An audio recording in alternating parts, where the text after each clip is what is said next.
જય અંબે બહુચર આનંદ ગરબો માતર એ કોઈ પ્રોફેશનલ ગરબો નથી અને આ ગરબામાં જે પણ યથાશક્તિ દાન આવે છે એ તમામ દાન અમે પણ ભેટ જ કરીએ છીએ વૃદ્ધાશ્રમ અને જ્યાં આગળ મંદિર બનતું હોય ત્યાં આગળ અમે દાન કરતા હોઈએ છીએ। એટલે જે પણ કોઈ ભાઈ ભક્તોને દાન કરવું હોય તો અમારા આ આનંદ ગરબા માતરમાં તમે કરી શકો છો અને આ આવેલું દાન અમે પણ બીજા દાન કરતા જ હોઈએ છીએ। બોલો અસ્તુ બોલો શ્રી કૃષ્ણ કનૈયા લાલ કી જય બહુચર અંબે માત કી જય।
अंबे बहूचर मात की जय।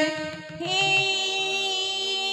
रिद्धि दे सिद्धि दे हसनाऊ निधि दे पंचमा वृद्धि दे माँ भवानी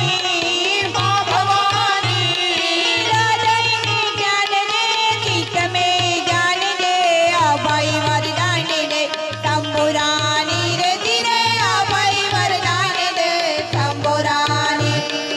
लोक को दूर कर दुख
માત કી જય